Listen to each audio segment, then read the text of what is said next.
Kimmo Saarni tässä, moro! Käydään läpi 3 erilaista etuheilautusta.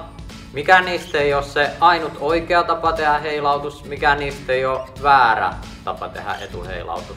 Ja 2 kädellä tehdään ekaksi mahdollisimman paljon tavallaan energiaa säästävä, mikä tarkoittaisi sitä, että me tehtäisiin tosi pitkää sarjaa, tosi monta heilautusta, tosi pitkä aika. Toinen on vähän niinku siitä keskivaiheelta, mikä on semmonen tosi hyvä perusheilautus. Olisi vähän kevyempää kuulaa tai vähän painavempaa kuulaa siitä keskivaiheelta. Ja 3 on sitten kaikista tavallaan isoin liike, kaikista eniten energiaa käyttävä liike, missä sit helpoiten tietysti syke nousee ylös, helpoiten alkaa väsymään yleensä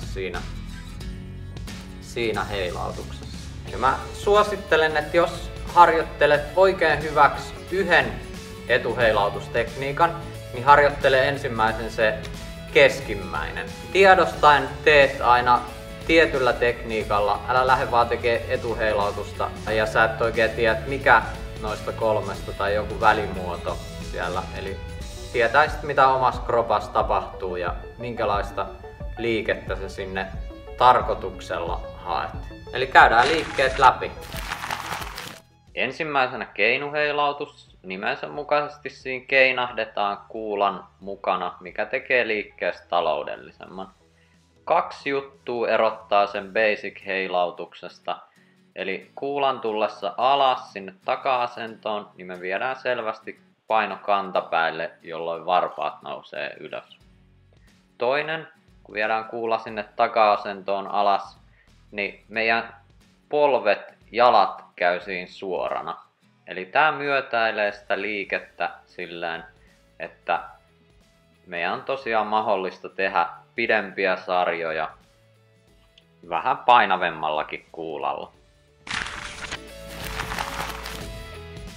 Seuraavaksi ihan basic heilautus. Tää on hyvä ottaa kaikista parhaiten haltuun. Ja tää on hyvä ottaa ehkä ensimmäisenä haltuun, jos ei ole harjoitellut kauan. Eli tässä polvet käy suorana siellä pelkästään, kun kuula on siellä yläasennossa. Ja kuula lähtee sinne alaspäin, niin viedään lantio taakse, rintakehää kohti lattiaa. Ja sieltä nopealla ponnistuksella ylös. Eli koitetaan, että se liike ei ole koko aika yhtä tasapaksu, vaan saataisiin sinne ala-asennosta, kun lähdetään ylöspäin, niin 1 nopea räjähtävä ponnistus, millä päästään heilauttamaan se kuula siihen suunnilleen rintakehän korkeuteen.